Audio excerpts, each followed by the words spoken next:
Jake Miller stepped off the transport shuttle and immediately regretted every decision that had led him to this moment.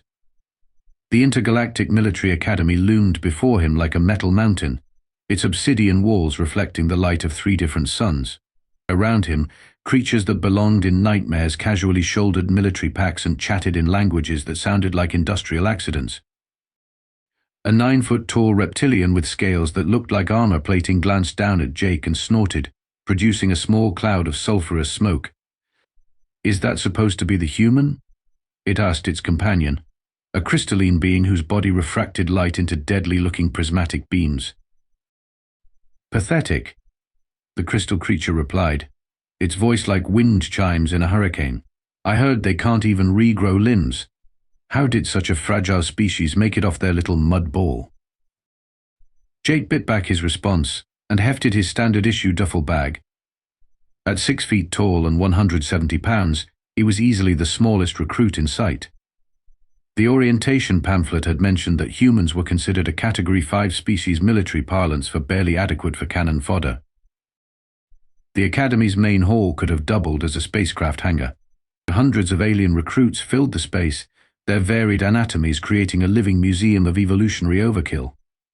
Jake spotted beings with natural weapons that put human technology to shame: retractable blade arms, acidic saliva, hide thick enough to stop bullets, and musculature that could crush titanium. "Attention, meat sacks." The voice belonged to Drill Sergeant Grax Thor, a member of the Devastator species whose very presence seemed to lower the room's temperature. Standing 12 feet tall with 6 arms ending in claws that could shred steel, Grax Thor was the Academy's head of combat training. His species had conquered 17 star systems before joining the Galactic Alliance, and their military prowess was legendary. "You are here because your pathetic civilizations think you have what it takes to serve in the Alliance military," Grax Thor continued, his voice carrying easily across the vast space. "Most of you are wrong. By the end of this program, 60% of you will have washed out, been hospitalized, or simply given up and crawled home to mummy." His multiple eyes swept the crowd and landed on Jake. "Ah, the human. I was wondering when one of your kind would be desperate enough to attempt real military training." Snickers rippled through the assembled recruits. "Let me save you some time, little mammal. Your species' idea of combat is pointing stick and thunder weapons at each other from a distance. Here we train warriors." Jake's face burned, but he kept his mouth shut. He'd heard variations of this speech from every military contractor, alien diplomat, and bar patron he'd encountered since Earth joined the Alliance 3 years ago. Humans were the galaxy's favorite punching bag, too weak to be threats, too stubborn to know when to quit. "Your first assessment begins now," Grax Thor announced. "Strength trials in Gymnasium Alpha, combat evaluations in Arena Beta, intelligence testing in Laboratory Gamma. Try not to die on your first day. The paperwork is annoying." The next 6 hours were a symphony of humiliation. Jake managed to lift weights that beings half his size handled easily. In the combat ring, a centaur-like creature with natural armor plating knocked him unconscious in under 30 seconds. The intelligence test was multiple choice, but apparently written for species with compound eyes and processing speeds that made quantum computers look sluggish. By evening formation, Jake's body was a collection of bruises, his ego was in tatters, and half the Academy was taking bets on how quickly he'd wash out. The over-under was 3 days. As he limped toward the dormitories, Jake caught fragments of conversation from other recruits. Heard the human scored in the bottom 5% on everything. "My clutchmate's cousin serves on a human ship, says they're decent mechanics, but useless in a real fight. Why did the Alliance even accept their application for membership?" Jake made it to his assigned quarters, a cramped closet, compared to the accommodations designed for larger species, and collapsed onto the narrow bunk. Tomorrow would bring more of the same, more tests he couldn't pass, more alien superiority, and more evidence that humans had no business playing soldier with the galaxy's apex predators. But as he stared at the ceiling, Jake felt something that worried him more than the pain in his ribs or the laughter echoing through the corridors. He felt angry. Not the hot, impulsive rage that got humans in trouble, but the cold, calculating fury that had driven his species to build cities, split atoms, and reach for the stars despite having no natural weapons, no armor, and no obvious evolutionary advantages. 3 days, they thought. Jake Miller had survived Marine boot camp, 2 tours in the outer colony conflicts, and a childhood in Detroit. He'd be damned if he'd let a bunch of oversized lizards and crystalline show-offs drive him away without a fight. The betting pool, he decided, was about to lose a lot of money. Squad assignments came down like a verdict. Jake found himself grouped with what the Academy's classification system generously called support species creatures deemed too small, too weak, or too mechanically oriented for frontline combat roles. Squad Omega was apparently where they dumped the misfits. His first squad mate was Pip, a member of the squeaker species, standing barely 3 feet tall with gossamer wings and bones that looked fragile enough to snap in a stiff breeze. Pip possessed the dubious honor of representing the galaxy's smallest sentient race.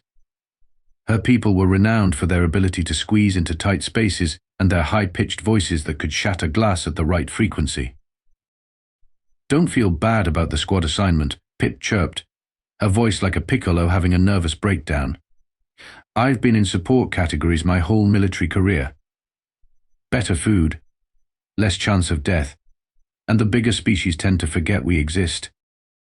The second squad mate defied every conventional definition of solid matter. Gloop was a blobite, a gelatinous being that could alter its density and shape at will. Military applications for such abilities were limited, since Gloop could absorb tremendous impact but had trouble maintaining enough structural integrity to carry weapons or operate complex equipment. "Greetings, probable friend Jake," Gloop burbled, extending a pseudopod that felt like shaking hands with sentient jello.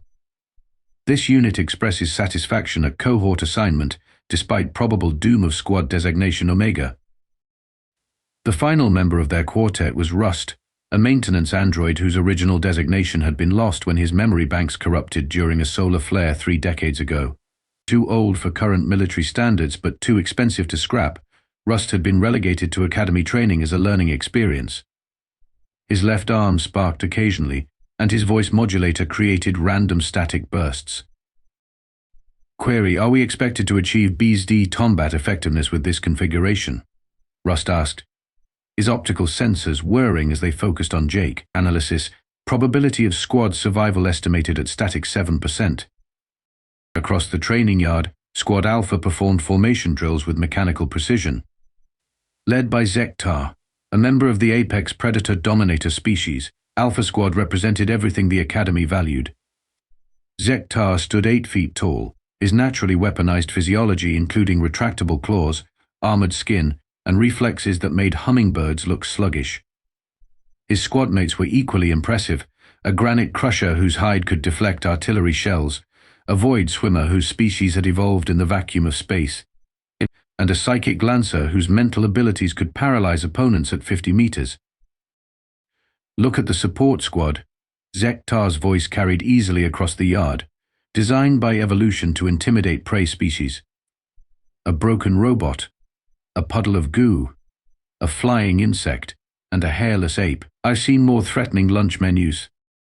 The first combat simulation confirmed everyone's expectations. Squad Omega was assigned a simple defensive scenario: hold a position against incoming hostiles for 10 minutes. Jake had barely figured out how to activate his training weapon when the simulation enemy, a holographic representation of space pirates, overran their position in under 3 minutes. Pip had panicked and flown into a ventilation shaft. Gloop had absorbed so much simulated weapons fire that he'd lost cohesion and spent the battle as a puddle. Rust had attempted to follow his programming, but his targeting system malfunctioned, causing him to shoot at random intervals in random directions. Jake had managed to take down 2 enemies before a holographic explosion sent him flying. "Pathetic doesn't begin to cover it," announced Lieutenant Shardake, the crystalline combat instructor whose species could generate focused energy beams from their extremities. "Squad Omega, you failed in record time. I'm not sure whether to be impressed or concerned." The Academy's betting pools updated in real time, displayed on screens throughout the facility. Squad Omega's odds of surviving the training program had dropped to 200 to 1. Jake's personal survival odds were even worse. That evening, As they sat in the mess hall picking at food designed for diverse alien metabolisms, Jake watched his squadmates. Pip nibbled on something that looked like glowing flower petals. The Gloop simply absorbed nutrients by osmosis from a bowl of what appeared to be liquid metal. Rust didn't eat at all, though he occasionally opened panels in his chest to make adjustments to his internal systems. "So," Jake said, breaking the uncomfortable silence, "anyone else tired of being the Academy's favorite joke?" Pip's wings fluttered nervously. "What choice do we have? Our species aren't built for combat. I mean, you humans are tough enough, I suppose, but you're still just mammals without natural weapons." "This unit agrees with flying friend Pip," Gloop burbled. "Squad designation Omega exists for entities unsuited to primary combat roles, and this unit suggests acceptance of secondary status." "Concur," Rust added, sparks flying from his left shoulder joint. "The combat effectiveness calculations indicate BZ attainable probability of improvement." Jake looked around the mess hall at the other squads. They sat in neat hierarchical groups, apex predators at the top, followed by various grades of dangerous aliens, down to the support species who huddled together like prey animals.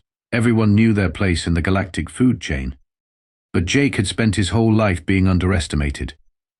Humans weren't the strongest, fastest, or most naturally gifted species, but they'd had to be creative to survive on a planet that seemed designed to kill them.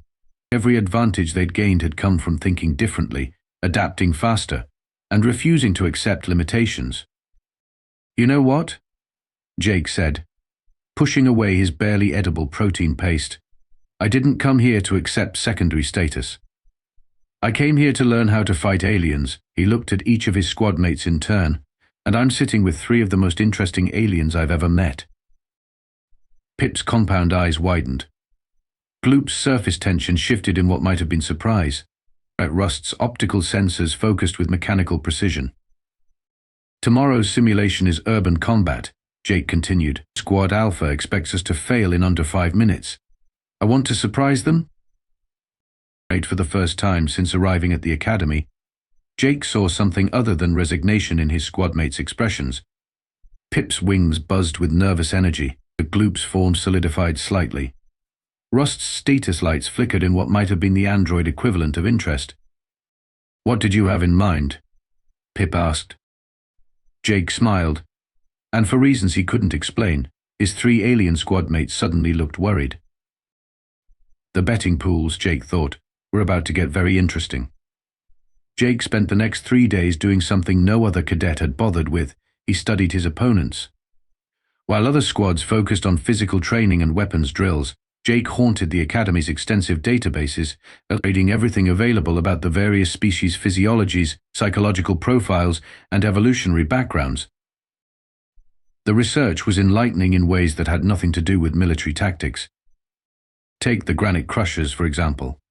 Their species had evolved on a high-gravity world where the primary threats came from below seismic activity, underground predators, and unstable terrain. As a result, their nearly impenetrable hide was thickest on their feet and lower torso, but thinner around their necks and the joints of their upper limbs. More importantly, their sensory organs were adapted for detecting ground vibrations, making them extremely sensitive to certain frequencies. The Dominators, despite their fearsome reputation, had evolved as ambush predators on a world with dense forest canopies. Their incredible reflexes and strength were designed for quick, overwhelming attacks against isolated prey. Extended conflicts drained their energy reserves rapidly, and their psychological makeup favored individual hunting over coordinated group tactics.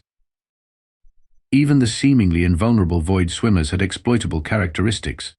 Their adaptation to vacuum environments made them incredibly resilient, but it also meant their sensory systems were optimized for the electromagnetic spectrum found in space, that certain atmospheric conditions could effectively blind them. "This is fascinating reading," Jake told his squad as they gathered in an unused storage room that had become their unofficial meeting space. "But I need to know how accurate it is. Pip, your people have been in the Alliance longer than most. What's the real story on species psychology?" Pip's wings flickered nervously. "You're treading dangerous ground, Jake. The big species don't like it when smaller ones analyze their weaknesses." But you know about them, don't you? After a moment's hesitation, Pip nodded. The Squeaker Intelligence Service exists for a reason. When you're 3 feet tall in a galaxy full of giants, information is your best defense. Gloop. What about the blobites? You guys must have learned something about survival in your centuries of Alliance membership. Gloop's surface rippled in what Jake had learned was the equivalent of thoughtful consideration. The blobite collective possesses extensive knowledge base regarding species vulnerabilities, information traditionally used for defensive purposes only.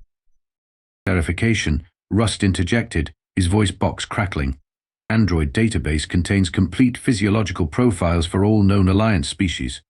Data originally compiled for medical support purposes. Jake leaned forward. So we all have pieces of a larger puzzle. What if we put them together? The next morning's combat simulation was supposed to be routine, close quarters battle in a simulated space station environment. Squad Alpha had drawn the attacking role, while Omega was assigned to defend a series of interconnected chambers. The scenario typically lasted 15 to 20 minutes, with defending squads falling back through predetermined positions until they were overwhelmed. Jake had other plans. Remember, he whispered to his teammates as they took their positions, stick to the plan. Pip, you're our eyes and ears. Gloop, mobility and distraction. Rust, precision fire support. I'll handle the psychology. The simulation began with Squad Alpha's standard overwhelming assault. Sektar led from the front, his natural weaponry making short work of the blast doors. Behind him, the Granite Crusher provided mobile armor, while the Void Swimmer used his enhanced senses to detect any hidden defenders. The Psychic Lancer hung back, ready to paralyze anyone who showed resistance. What they found instead was an empty corridor filled with a low-frequency humming sound. Where are they? Sektar snarled, his predator instincts on high alert. The simulation parameters indicated Squad Omega should be mounting a defense from the first checkpoint. But the humming grew louder. To most species, it was merely annoying. To the Granite Crusher, whose sensitive ground vibration detectors were being overwhelmed, it was agony. Can't concentrate. The heavily armored alien groaned, stumbling against a wall. Something's wrong with the sound. That's when Pip struck. Invisible in the ventilation system above, she modulated her natural voice to match the specific frequency that caused maximum discomfort to Granite Crusher physiology. The massive alien, normally immune to most weapons, was effectively neutralized by what amounted to supernatural fingernails on a chalkboard. Sektar spun, trying to locate the source of the sound, just as Gloop emerged from what had appeared to be a puddle of spilled coolant. The blobite engulfed the Dominator's legs, not to harm him but to trigger his species' claustrophobic panic response. Ambush predators weren't designed to handle being trapped. The Void Swimmer attempted to use his enhanced senses to locate the remaining defenders, but Jake had positioned Rust at a junction where the android's malfunctioning systems created random electromagnetic interference. His senses adapted for the clean spectrum of space. It was like trying to see through static. The Psychic Lancer never got a chance to use his abilities. Jake emerged from concealment with a non-lethal training weapon, but he wasn't aiming for the alien's body. Instead, he targeted the specialized neural crown that focused the Lancer's mental abilities. The training round, designed to simulate equipment damage, effectively cut off the alien's primary weapon. In less than 3 minutes, Squad Alpha, the Academy's most elite unit, had been completely neutralized by tactics that relied not on superior strength or firepower, but on exploiting psychological and physiological vulnerabilities that their prey species opponents had spent lifetimes learning to identify. The simulation ended with Squad Omega in complete control of the battlefield. The silence in the observation room was deafening. Instructors stared at displays showing 4 of the Academy's most promising cadets rendered helpless by beings they'd dismissed as militarily irrelevant. Drill Sergeant Grax Thor's multiple eyes narrowed as he reviewed the tactical recordings. Interesting, he rumbled, his voice carrying undertones that made several observers step back. Very interesting. In the aftermath, as Squad Alpha nursed their wounded pride and the Academy's betting pools went into chaos, Jake gathered his teammates for a debrief. That was just the beginning, he told them. We've proven that brain beats brawn when you know how to use it, but they'll adapt. Next time we'll need to be even more creative. Pip's wings buzzed with excitement.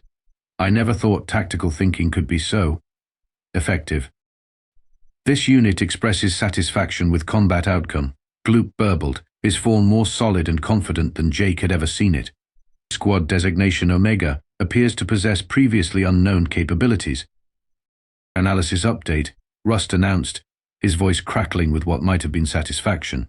Squad survival probability now estimated at BZ significantly higher than 7%. Jake smiled. They'd won one battle through preparation, teamwork, and tactical thinking. But the real war proving that the galaxy's inferior species could hold their own against apex predators was just beginning. The betting pools had noticed. More importantly, so had the instructors. Word of Squad Omega's victory spread through the academy like wildfire. Dalalta. Intolka. Chudinjing Dai. By the next morning, every cadet knew that the support species squad had defeated Alpha Squad in record time. The reactions varied from species to species, but most followed predictable patterns. The apex predators were angry. Zektar had spent 2 hours in the gymnasium, taking his frustration out on training equipment that would need to be replaced. His squad mates weren't handling the humiliation much better. The Granite Crusher had lodged a formal complaint about irregular acoustic warfare, while the Psychic Lancer demanded an investigation into unsportsmanlike targeting of specialized anatomy. The mid-tier combat species were nervous. If Omega could take down Alpha, what did that mean for the established pecking order? Several squads had started reviewing their own vulnerabilities, looking for weaknesses that smaller, smarter opponents might exploit. The support species were excited. For the first time in Alliance military history, beings like themselves had proven they could fight and win against supposedly superior opponents. The instructors were intrigued. Combat doctrine throughout the galaxy was based on the assumption that physical advantages translated directly to military effectiveness. Squad Omega had just blown that assumption apart. Jake found himself at the center of attention he didn't particularly want. Other human cadets, there were only 6 in the entire academy, approached him with a mixture of curiosity and hope. Representatives from various support species asked if he'd share his tactical insights. Even some instructors began observing his training sessions with interest that bordered on concern. The human is becoming a problem, Lieutenant Sade commented to Drill Sergeant Grax Thor as they watched Jake work with his squad in the tactical simulation chamber. He's teaching inferior species to think above their stations. Grax Thor's multiple eyes tracked Jake's movements as the human demonstrated how to use environmental factors to nullify an opponent's natural advantages. Always revealing that we've been thinking below ours, the massive drill sergeant replied. When did we start believing that evolution ended with physical form? The conversation was interrupted by alarms as Jake's latest simulation began. This time, Omega faced multiple opponents, simultaneously 3 different squads working together to overwhelm the troublesome support unit. Jake had anticipated this. He'd spent days studying not just individual species weaknesses, but how those weaknesses might be exploited when multiple species worked together. The results were fascinating. Pip, you're our early warning system, Jake instructed through their private comm channel.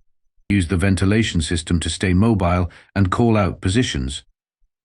Remember, you can mimic any frequency, use that to confuse their communications. Gloop, I need you to think like water. They flow around their positions, cut off retreat routes, but don't engage directly until I give the signal. First, your targeting systems may be glitched, but your tactical database is intact. Calculate firing solutions for environmental target support beams, power conduits, anything that changes the battlefield. The simulation began with Squad Omega, apparently cornered in a multi-level industrial complex. Their opponents, 15 cadets from 3 different squads, moved in for what should have been an easy victory. Instead, they walked into a masterclass in asymmetric warfare. Pip's voice modulation didn't just create sonic attacks, she could perfectly mimic any species' vocal patterns. Soon, the attacking squads were receiving contradictory orders in their own languages, creating confusion and friendly fire incidents. Gloop had studied the facility's layout and identified key structural points. By flowing through maintenance channels and applying pressure at specific locations, he could make entire sections of the complex shift and reconfigure, turning familiar territory into a maze.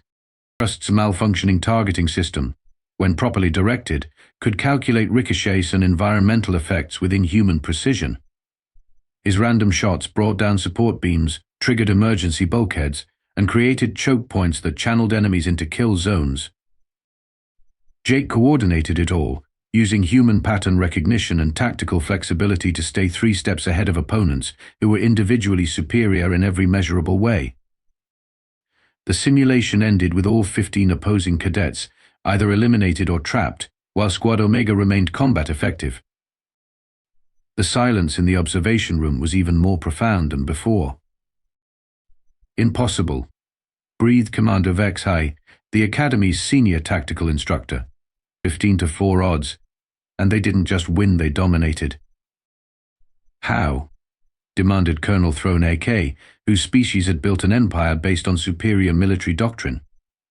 "Their combined combat ratings don't even register on our effectiveness scales." Drill Sergeant Grax Thor studied the tactical display with growing interest. "They're not fighting by our rules," he observed. "The human has taught them to think like humans, treat every disadvantage as a potential advantage, assume every enemy has exploitable weaknesses, and never fight fair when you can fight smart." That evening, Jake found his squad in their usual meeting place, but they weren't alone. Representatives from a dozen other support species had quietly gathered, all asking the same question: could Jake teach them what he'd taught Omega? "It's not magic," Jake explained to the assembly of creatures who'd spent their lives being told they weren't warrior material. "It's just applied intelligence. Every species in the galaxy evolved differently, which means every species has different strengths and weaknesses. The apex predators got where they are by being the best at direct confrontation, but direct confrontation isn't the only way to win." A squeaker from Squad Epsilon raised a gossamer wing. "But we're not strong enough to hurt them, even if we know their weaknesses." "Oh, come, you're right. You don't have to hurt them," Jake replied. "You just have to stop them from hurting you." Pitt didn't damage the granite crusher. She used his own sensory system against him. Gloop didn't overpower Zek-Tar. He triggered a psychological response. Rust didn't outshoot the opposition. He changed the battlefield. Over the following weeks, something unprecedented happened at the Intergalactic Military Academy. The support species began training together, sharing knowledge that their peoples had accumulated over centuries of being prey in a galaxy full of predators. They learned that survival had made them more creative, more adaptable, and more cooperative than species that had relied on individual physical dominance. The apex predators watched with growing alarm as beings they'd dismissed as irrelevant began scoring victories in simulations, tactical exercises, and even direct combat scenarios. Squad after squad of inferior species started working together, combining their unique abilities in ways that multiplied their effectiveness exponentially. Jake had started a revolution, and he wasn't sure he could control where it led. But he was certain of one thing: the galaxy's definition of military strength was about to change forever. The Academy War Games were the culmination of every cadet's training, a month-long elimination tournament that determined not just graduation rankings, but first assignment preferences and career trajectories. Traditionally, it was a showcase for the apex predator species, with support units relegated to logistics roles or early elimination. This year was different. Squad Omega had advanced through the preliminary rounds with a perfect record, by defeating opponents through tactics that left military instructors scrambling to rewrite their training manuals. It's more disturbing to the established order. Other support species squads were advancing too, using techniques they'd learned from Jake's informal training sessions. "This is unprecedented," Commander Vex High announced to the assembled Academy leadership. "We have 7 support-designated squads in the final 16 brackets. The betting pools are in chaos, recruitment officers from major civilizations are demanding explanations, and half our combat doctrine is now considered obsolete." Colonel Throne AK, whose species had pioneered modern military tactics, looked physically ill. "It's the human," He's infected the support species with some kind of psychological virus. They think they can fight. Worse, Drill Sergeant Grax Thor interjected, his multiple eyes gleaming with something that might have been pride. They're proving they can fight. And win.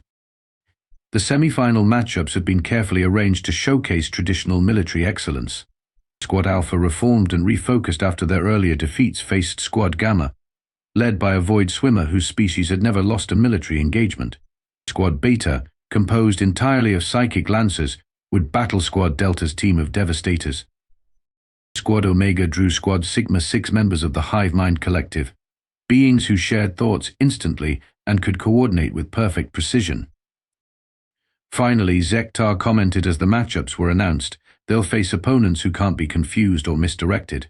Hive minds don't have individual psychological weaknesses to exploit. Jake studied the tactical profiles of their opponents with his usual methodical intensity. The Hive Mind Collective was indeed formidable. Each member functioned as both individual warrior and part of a greater intelligence, capable of perfect coordination and instant tactical adaptation. They'd never lost a war game exercise. But Jake had learned something important during his months at the academy. Every advantage carried its own weakness.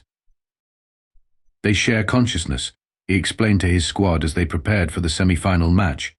That's their greatest strength, but it's also a vulnerability. They can't shut off the connection, can't block information, can't keep secrets from each other. How does that help us? Pip asked, her wings fluttering with nervous energy. Because, Jake smiled, we're going to feed them information they don't want.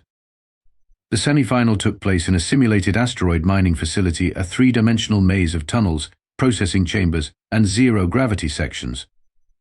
Squad Sigma moved through it with mechanical precision, their shared consciousness allowing them to sweep areas with perfect efficiency. They never saw Squad Omega coming because Omega wasn't trying to hide. Jake had positioned his team in plain sight, in a central chamber that Sigma would inevitably discover. But when the Hive Mind warriors arrived, they found something unprecedented, a human apparently torturing his own squad mates. The scene was carefully staged.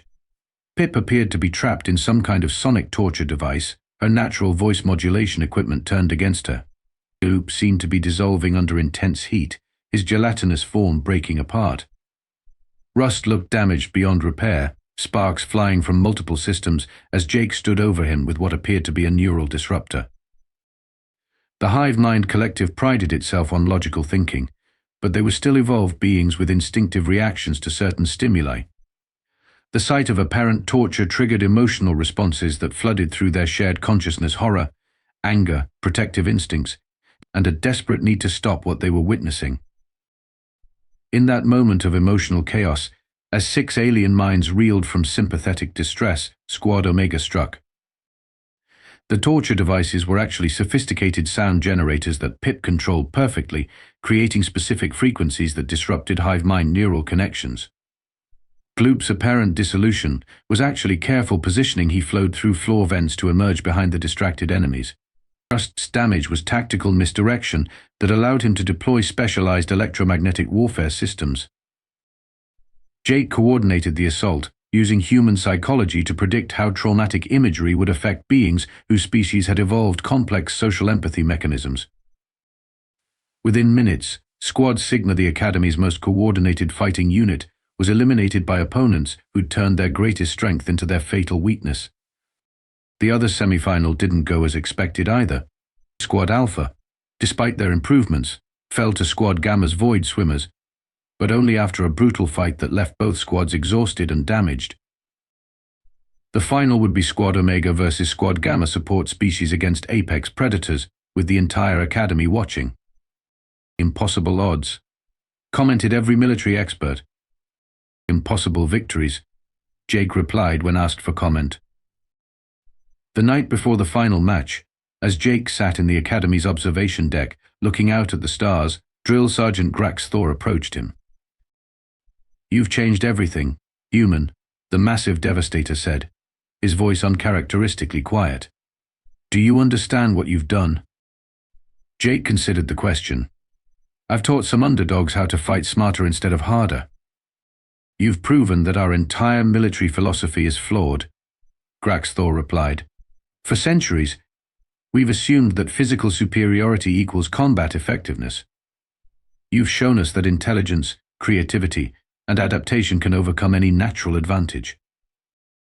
The drill sergeant's multiple eyes fixed on Jake with uncomfortable intensity. The question is, what happens when every species in the galaxy learns what you've taught? Jake looked out at the stars, thinking about the implications.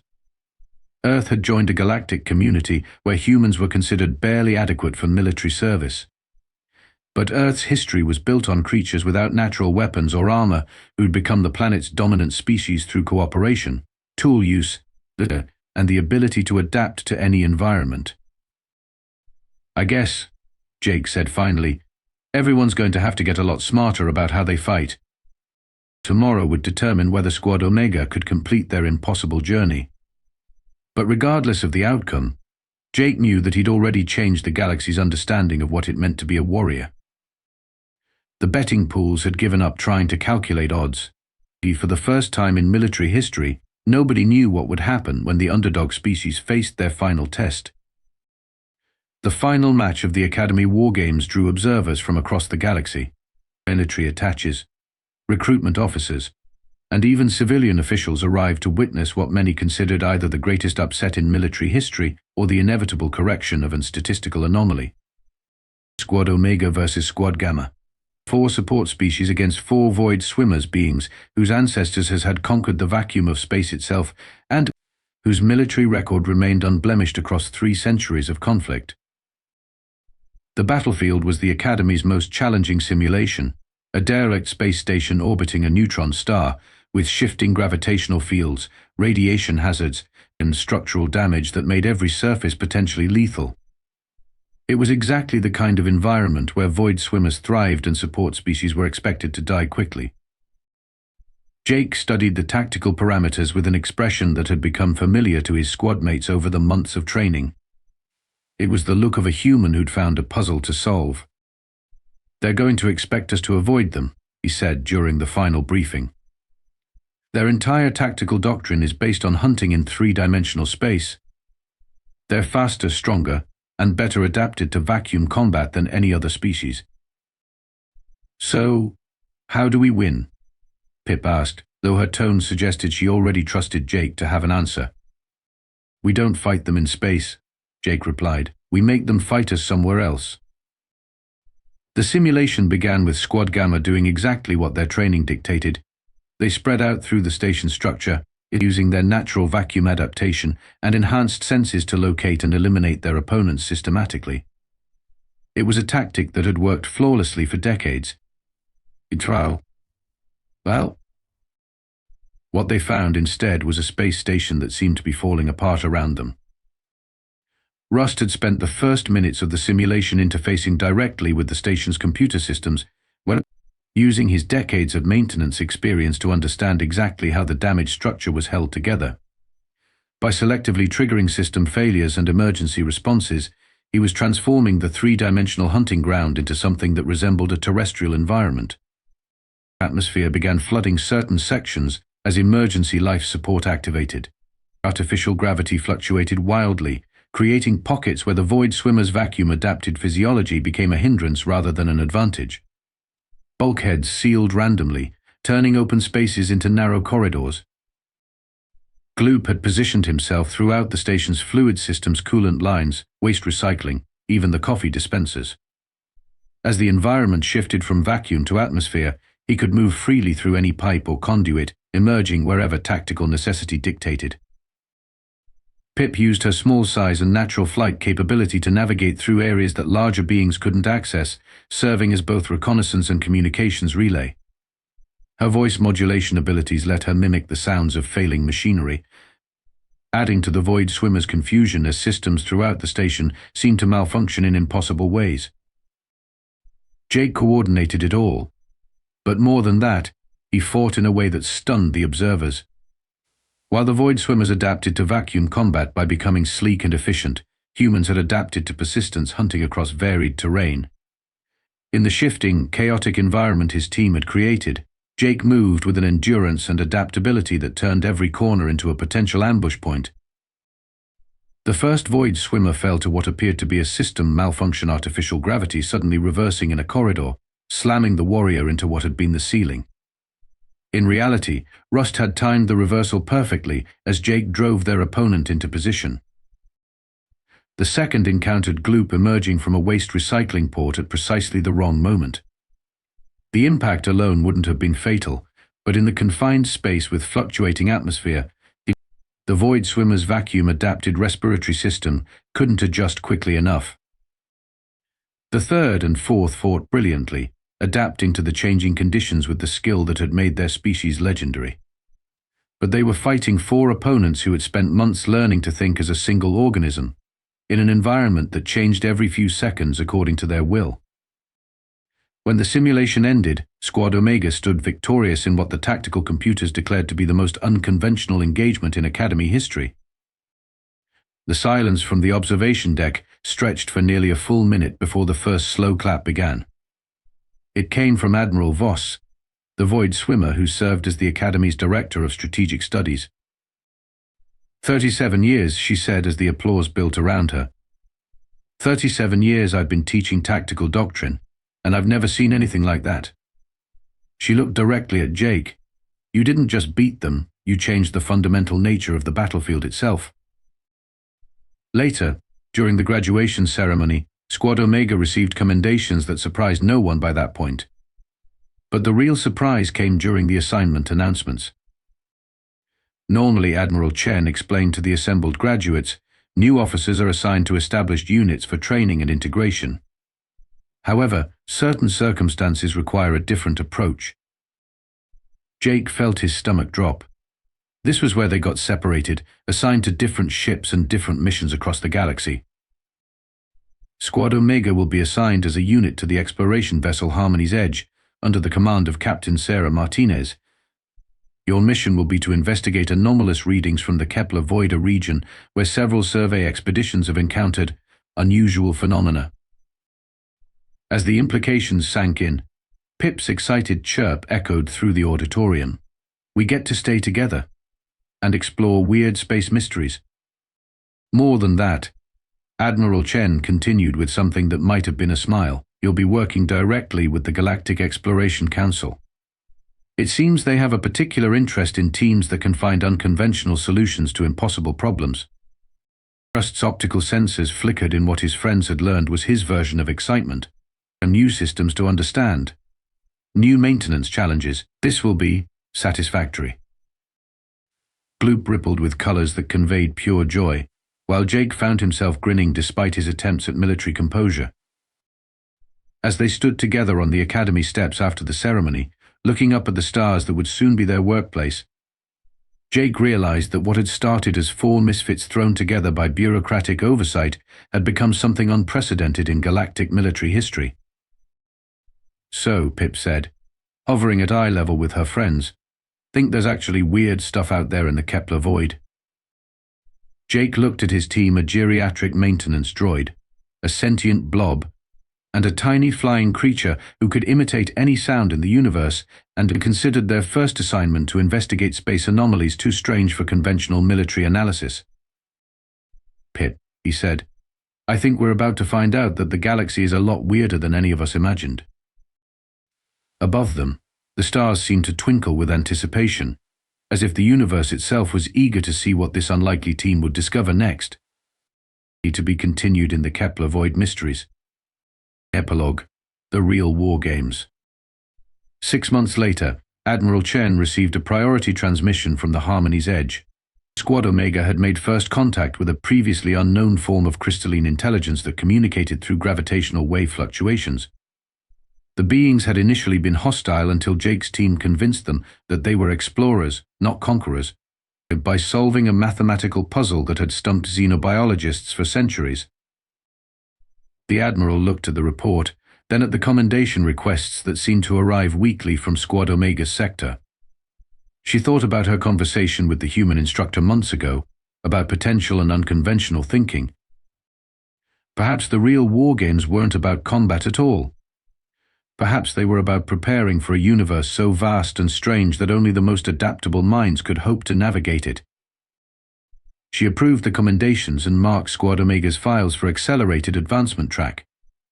After all, if the galaxy was going to surprise them, they might as well have their best surprises ready to respond.